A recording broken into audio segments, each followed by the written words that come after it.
today is May 15th, and that would make it 7 years to the day since I was hospitalized for the first time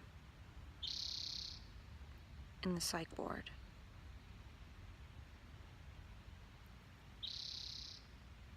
So that's a pretty big day.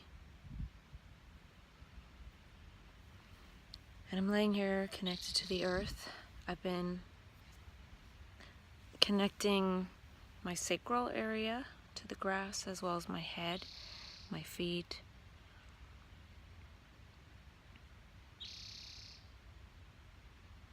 And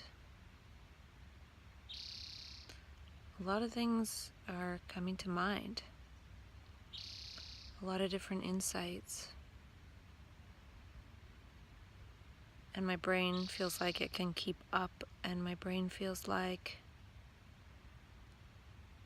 certain things are making sense, like this whole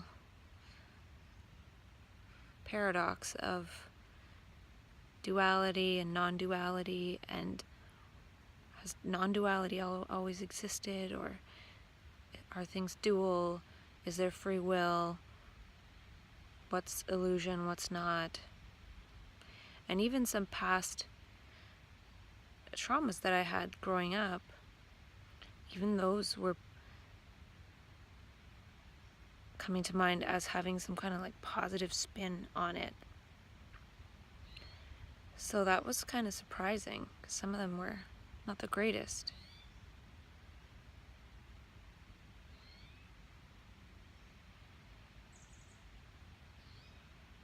And then other things are coming to mind in terms of translating some of the things that happen to us when we're diagnosed. Transforming insanity, translating insanity and what happens to us when we're called insane into natural gestures. So for example, I was laying here and it came to mind that when I have my head literally connected to the earth, it's like a battery, it's electricity, we are bioelectric beings, and my body is literally absorbing electrons from the earth.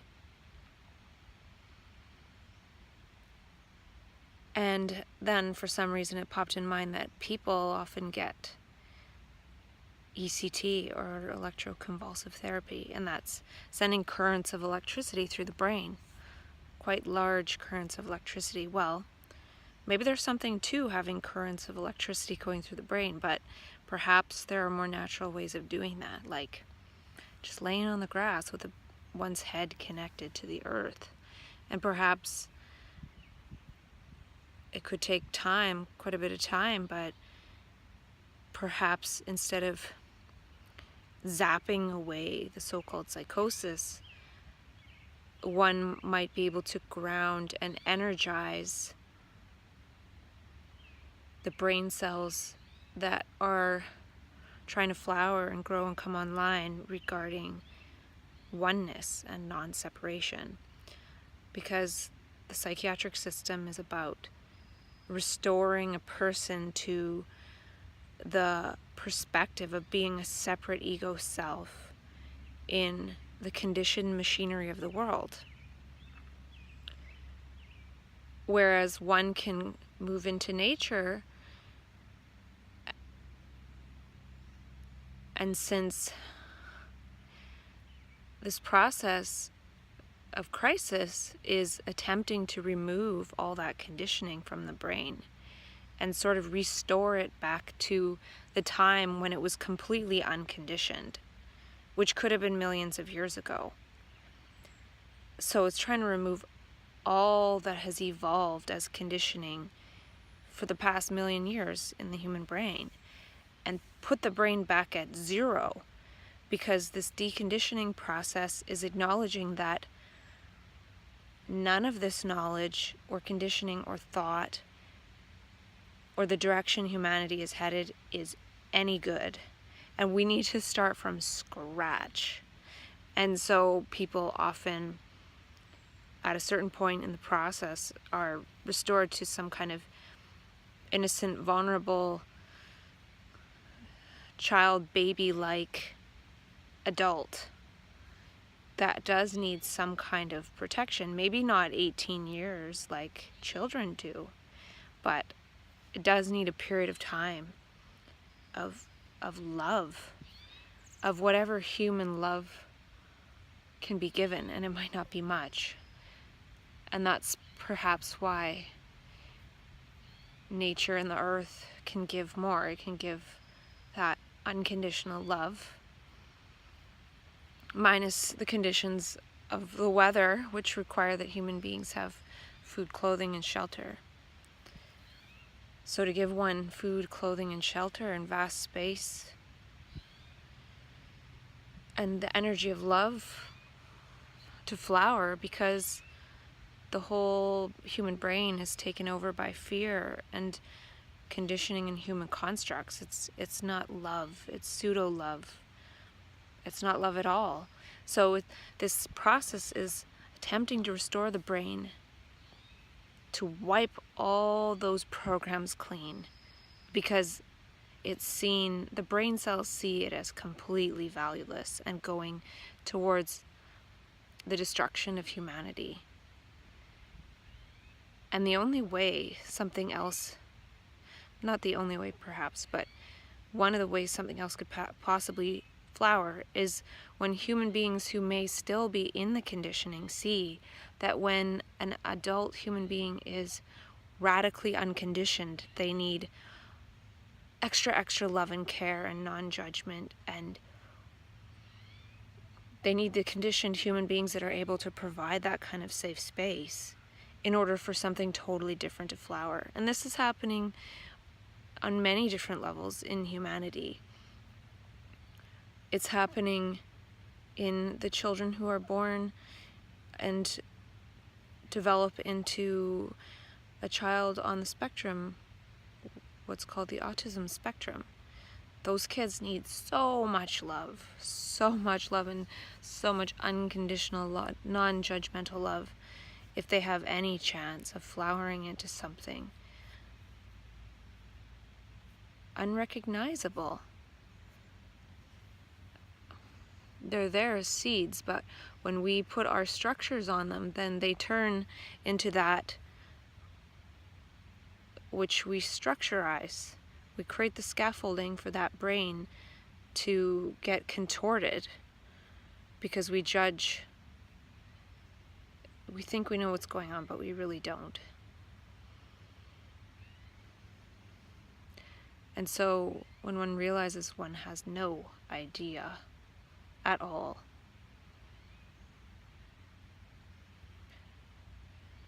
and that's the other thing. And another translation that came to mind, and this is kind of a strange one, when one is in that fear and terror and maybe like jumps off a balcony of varying height that may or may not end the physical existence. One may feel like they can fly. Sometimes people try to fly and they die. Sometimes I feel that it's perhaps, and this is the translation, people want to reconnect to the earth. So the fastest way to reconnect to the earth sometimes is just run and jump off the balcony. And that sounds weird, but it's like getting back to zero voltage when we're connected to the earth. And one's body does get back to zero voltage if one leaves the body behind, for sure. So a lot of this is a result of so much confusion, obviously.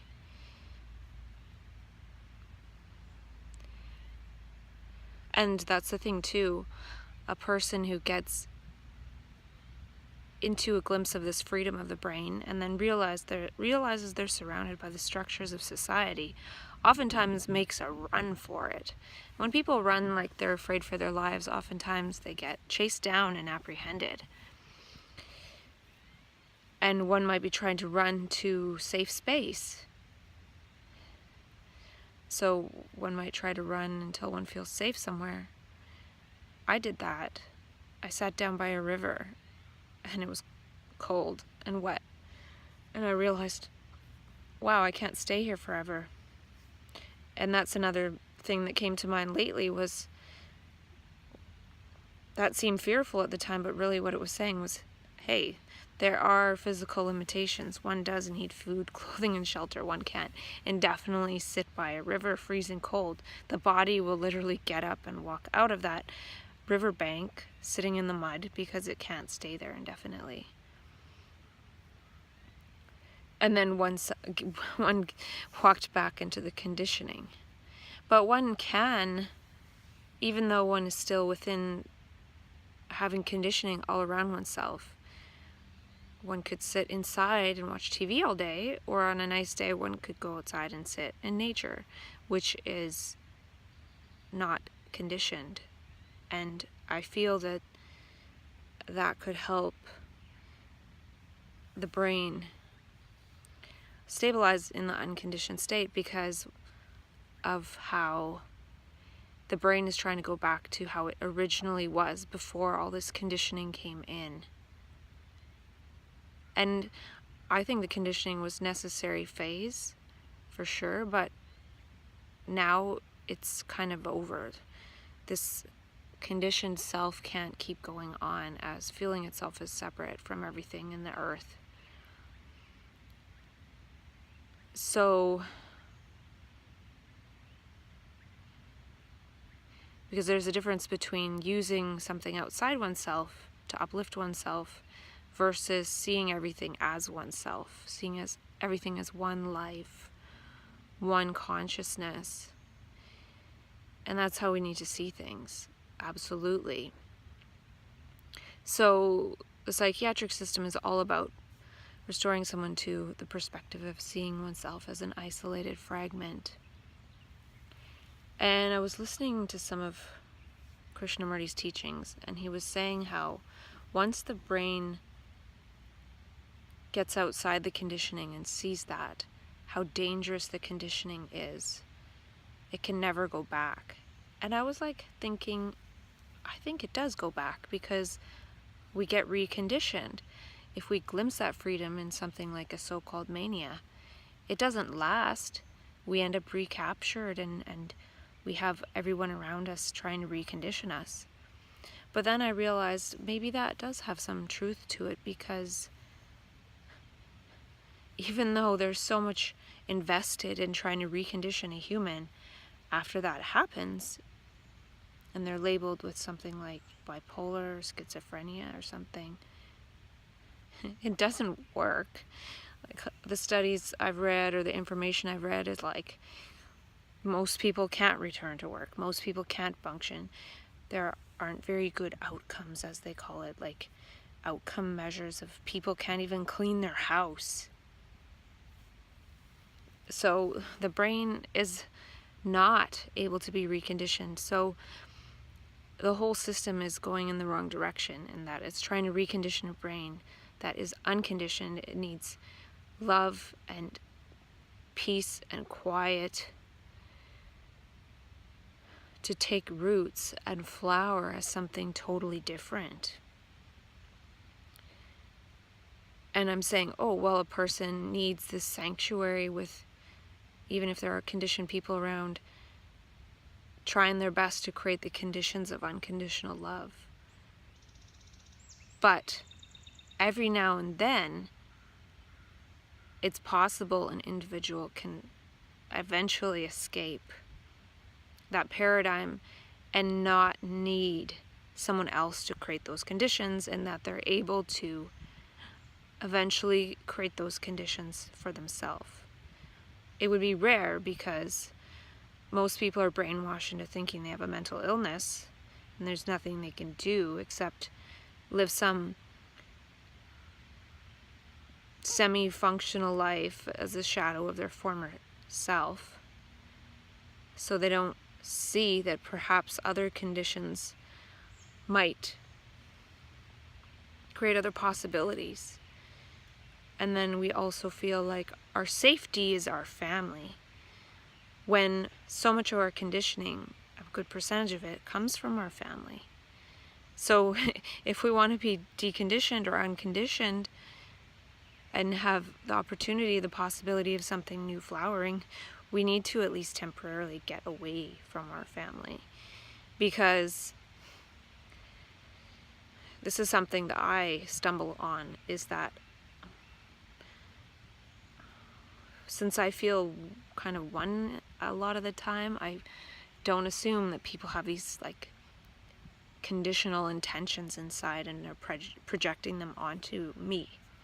And when they're doing that, they are participating in creating me as manifesting that way. So I feel like being aware that the interiors of supposed others are conditioned, and the energy of one that is unconditioned sometimes, and then at other times experiencing a violent process of being reconditioned by others.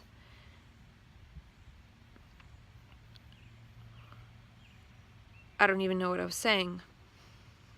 But anyway, that unconditioned energy can temporarily uncondition those around one, even if they are people who were part of one's conditioning story growing up.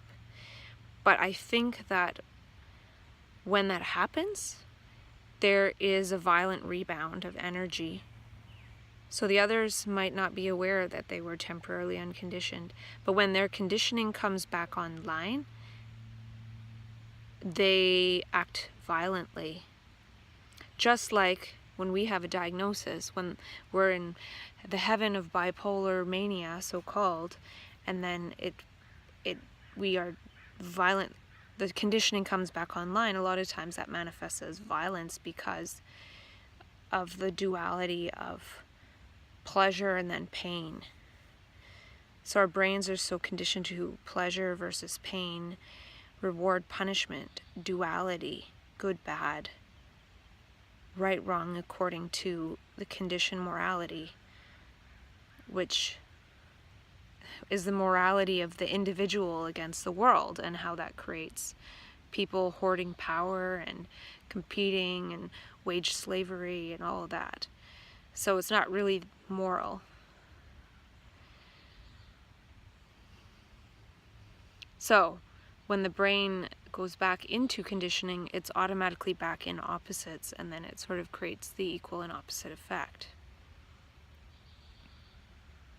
But it's nice to sort of be in that unconditioning for a while, because it does create some kind of blueprint of a certain possible brain state that could flower if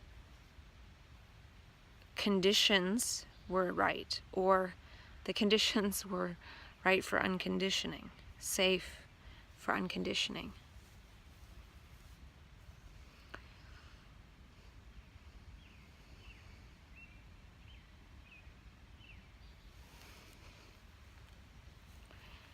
And also the whole thing of how when that gets that energy, one gives it back to the structures of society. One does a lot. One translates it into doing, which then creates more brain cells of doing. And since this process, this energy, is actually for the undoing of all the doing that humanity has done, if one utilizes or is sort of tricked into using that energy and doing and trying to do something, which is the trick of I need to save the world,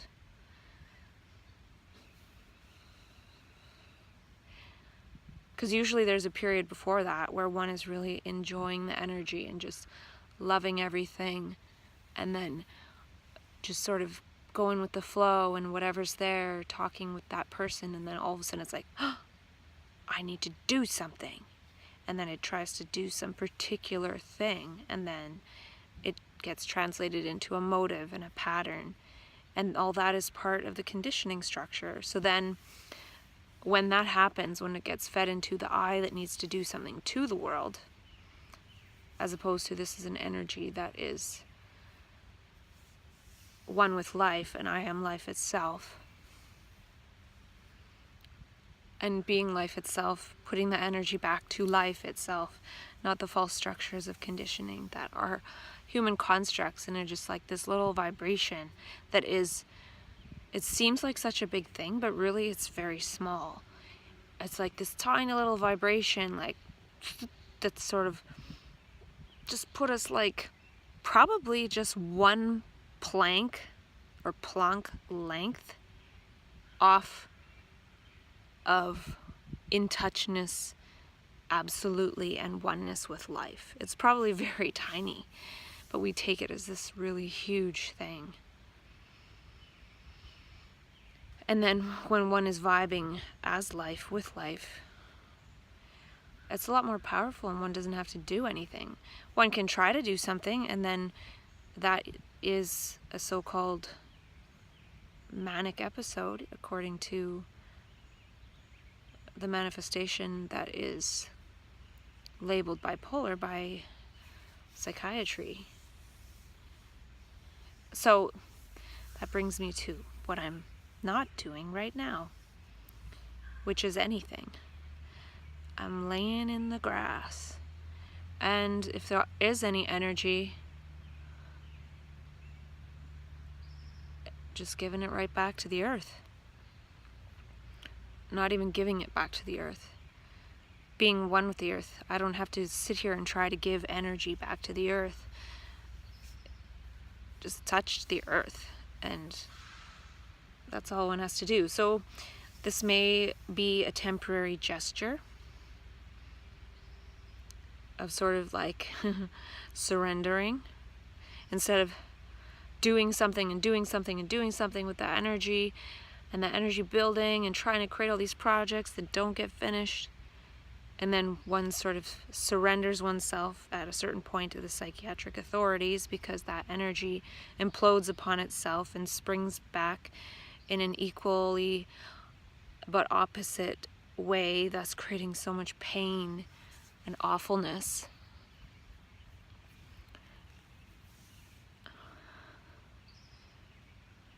And having to re-experience karma and that much more of the collective human past as one used that energy to move into a continuity of the collective human future, using that energy to create more thought structures.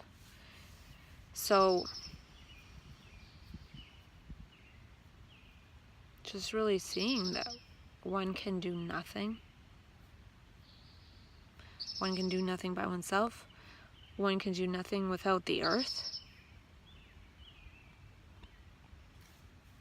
You know, even maybe sitting here after a while, be like, why would I even want to talk to a human? Maybe I just want to talk to nature. Maybe nature wants me to hang out with it.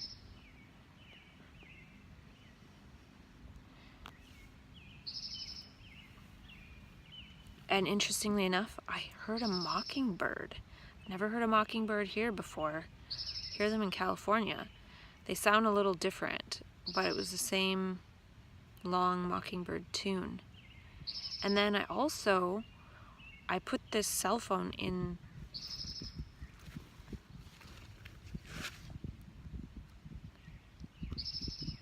this bag that blocks the signal. And right after I did that, I heard a bird that I've never heard before. It was a really beautiful song, very intricate.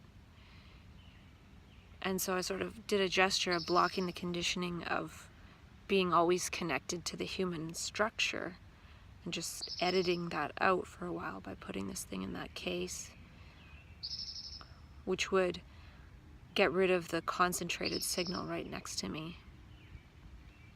And then there's a new bird song. And it made me realize, if we sat here, some of us, and just listened to nature, we would hear things that we've never heard before, because there'd be organisms that require more love before they'll come out from their hiding in the unmanifest. They'll unfold into the manifest as if magic. But it's not magic, it's love. It's life. Look at all the forms here now, and look at all the forms that have been destroyed by human interference. But human stewardship, human love, actual human love, unconditioned, without looking at nature with the conditioning of how can I use that for my benefit and profit.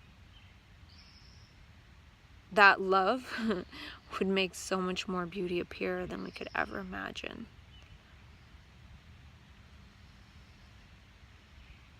And then we might think, well, look at the DNA structure. How did that evolve? It's like, it just comes out of the light. It comes out of the light and slows its vibration enough for us to interact with us if we have enough love. If we have enough love to look and listen without interfering, it'll come back. We don't have to do anything to save it.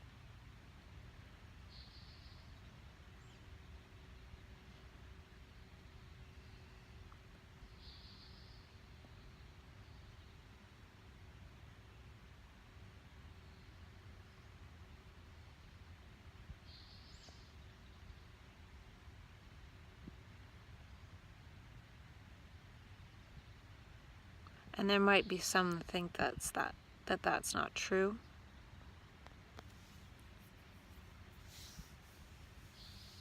And that's how they'll experience it. They'll experience the world being completely destroyed. But I'm not sure how that part works. Of course, no one can be sure, but it's either the earth on the other side of the sun that the light beings get transported back to, or the world splits, or blah blah, whatever. Or more than one world in the same space.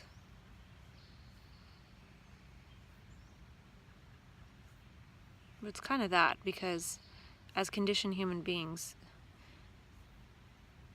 we can step out of that stream and then we're in the other world. It doesn't even take any time.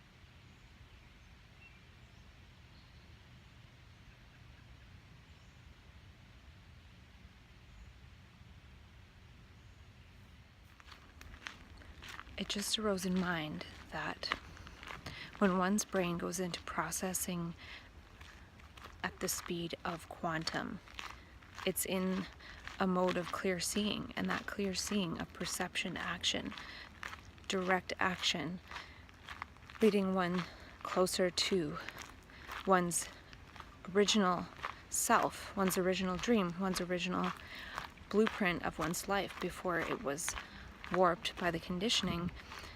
That clear perception, action, and things happening perfectly is manifested and experienced as synchronicity. That synchronicity is what is moving one's self closer to one's light body self, one's light version of oneself, the self or the life that's created when one is able to process at a faster speed. But I'm seeing now that this might be temporary. It's a path that gets one closer to one's dream body path. But then the recoil, the snap back, is the conditioning, all the momentum, everything that's still carried in the matter of one's life, everything that one thought mattered. It's held in the tissues of the body, so one still has to go through all those things and sort of undo them in order to be embodied on that path. One can go into synchronicity to get a taste of that. But it seems that there's still this work of undoing all that. Because if one goes into synchronicity and is all of a sudden way over here, one's family, one's friends, one's job is all like, where are you going? What you doing? Come back over here where you were before, because without you here, it's kind of like a missing something or other. So the snapback is awful. From going into light speed of the brain, synchronicity, everything working perfect, to the recoil, which is very painful, and then also feeling like one is back in molasses. The brain was working so perfectly and beautifully, and all of a sudden the brain is in this field that is like molasses. So that squashes the light processing, and even if the light processing goes back online, it basically goes into fight or flight or light, which tries to run the body on out of there, which only creates everyone in one's life coming after one, being like, where are you going? Stop running here. We'll lock you up and medicate you, and then you'll be back to yourself. You'll stop running away.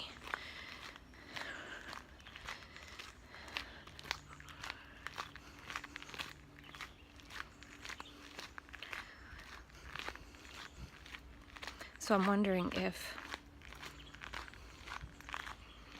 once one gets a taste and recoils back, one can stepwise, sort of slowly, for the comfort of others, slowly get oneself out of there.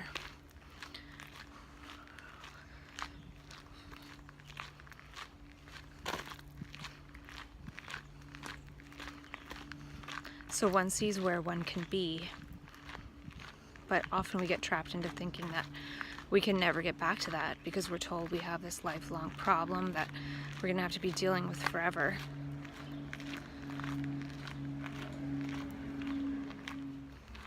So one of the keys is changing completely inwardly without feeling the necessity of alerting others. Like, oftentimes we feel like we need to teach the world or tell people things. But if we're trying to teach our family and they don't see us as a teacher, it's just going to create confusion. So it's this inner knowingness for oneself without having to prove it, without having to make it known. All that matters is the light.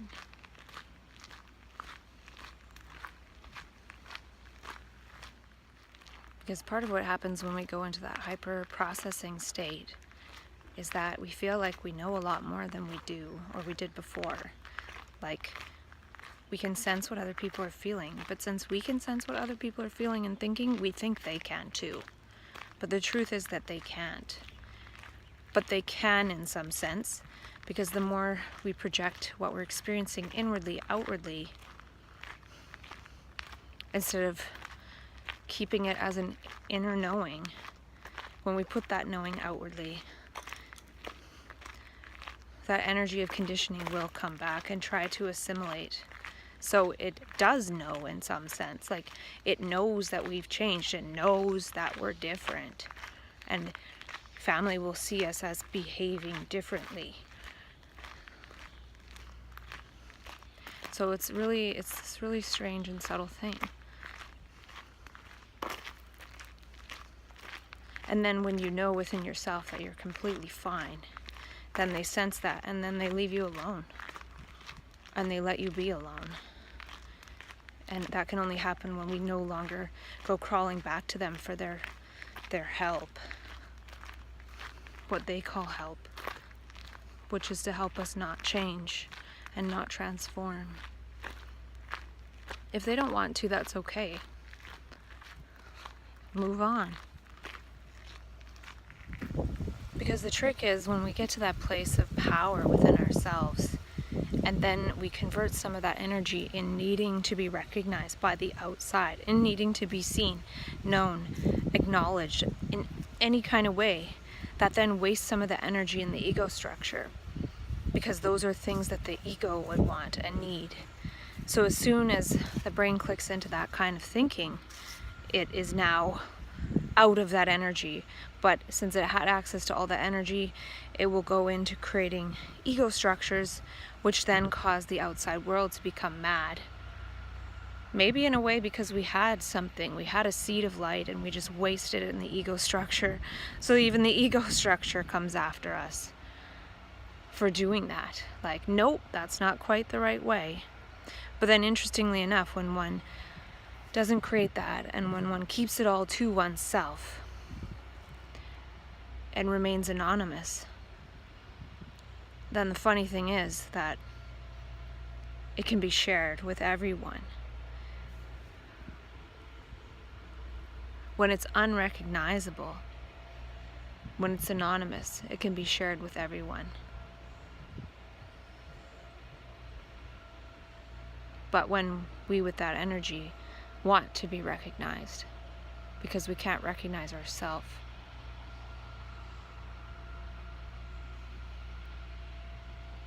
we have to recognize what is the self, what is the ego, and stop the energy from being wasted in those structures. So there's part of the ultimate positive spin, is that the collective ego structure, all the conditioned people one knows, all the conditioning of humanity, won't necessarily, I don't know if it's true absolutely, but it won't come after the one who has touched the light in the brain if one doesn't use that power, that seed of light, to create more ego structures. So if I connect with that and eventually I create an ego structure of grandiosity, however you say it, or like I'm supreme and I'm going to help everyone,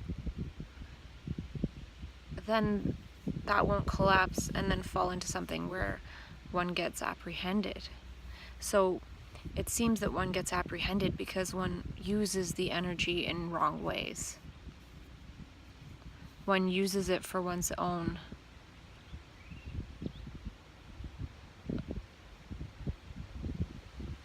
power and upliftment.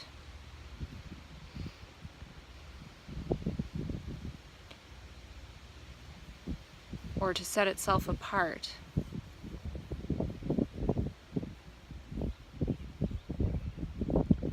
The thing is that one is kind of a part of the, set apart from the conditioning when one touches that energy, but when one keeps to oneself and doesn't build an ego structure out of it, then one is outside the conditioning but able to share that energy with everyone to maybe affect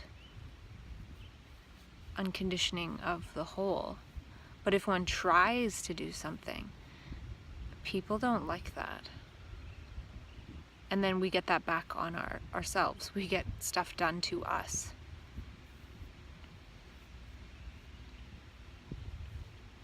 If we try to do or undo with that energy, it becomes our own undoing.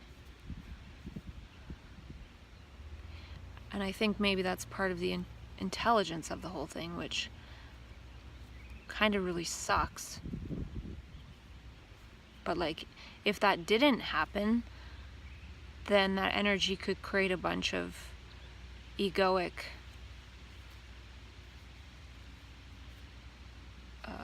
I don't know. Like, I imagine every now and then someone slips by and that creates like a Hitler or something.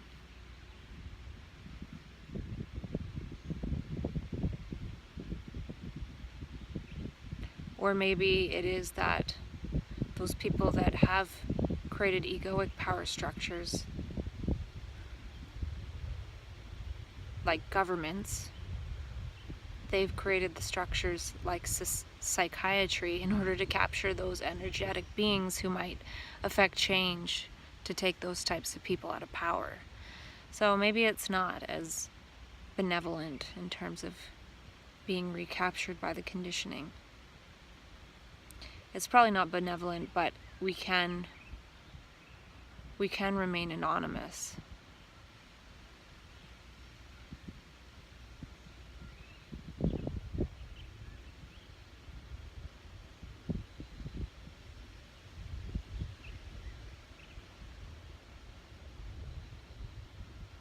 And the thing is, once we get connected with that anonymity, then they can't get us.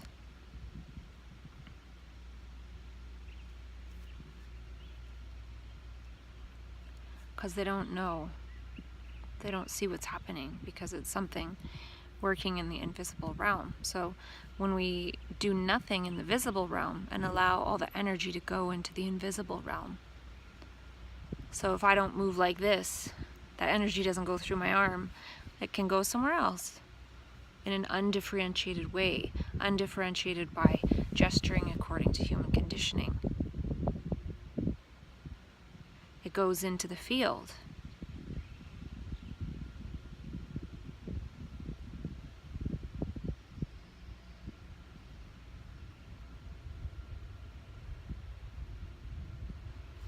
I am gonna go and get a booster juice and maybe some fries because I'm PMSing and I'm craving some kind of food that isn't mucho burrito because I eat that so much.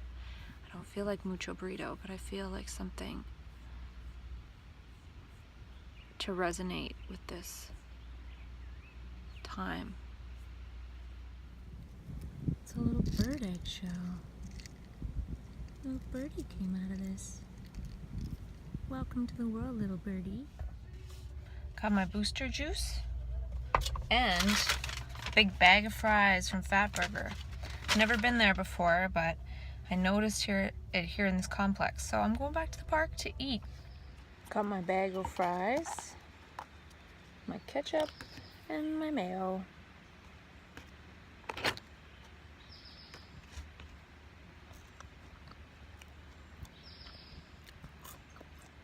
Oh, these are pretty good fries.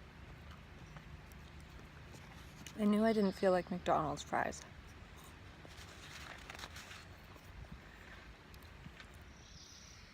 I was thinking about the term mental health condition.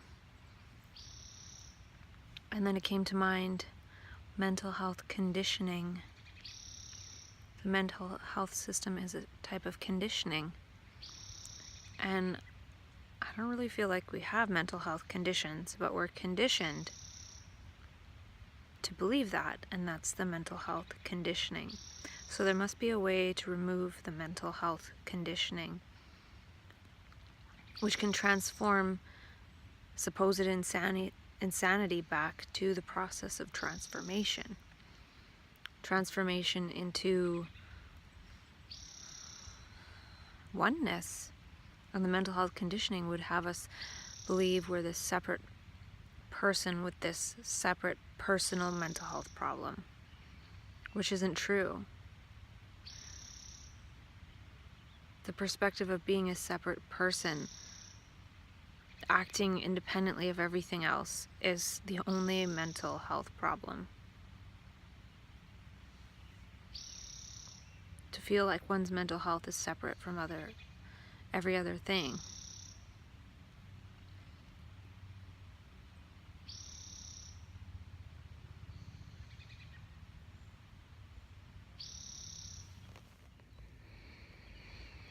So the major problem and the trick and trap of once one has been able to get to a certain point and maybe pull themselves away from psychiatry. One of the traps and the problems with then using one's energy to go after psychiatry is that presupposes an us versus them mentality. It presupposes that by going back into conflict, that will solve problems. When the main problem in the world is the conflict created from the viewpoint of us versus them. My group versus your group, me versus you.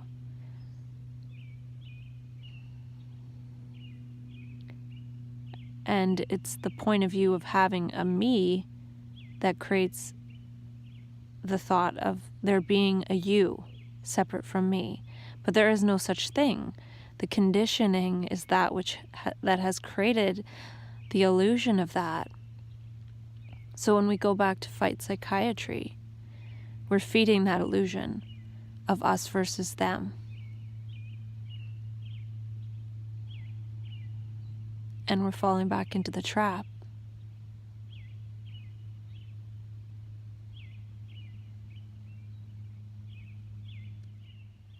The conditioning created the illusion of us versus them. And if we use our energy to feed conditioning, that only creates more conditioning. It only creates more conflict.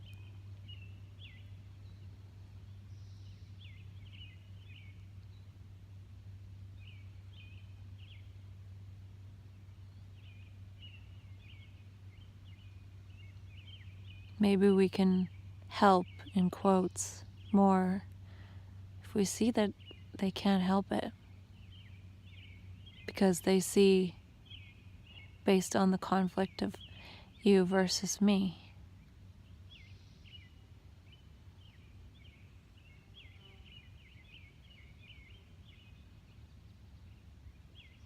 And then when one no longer feels the need to try to solve something through conflict,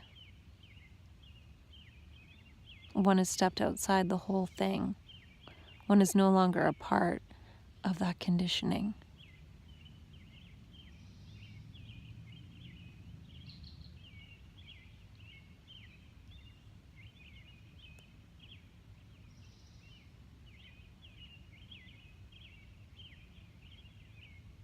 Then one is the same as the birds singing.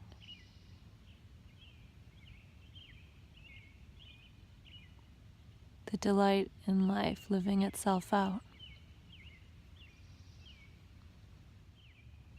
You go from looking for a fight to listening with delight, or listening as delight, listening as the light.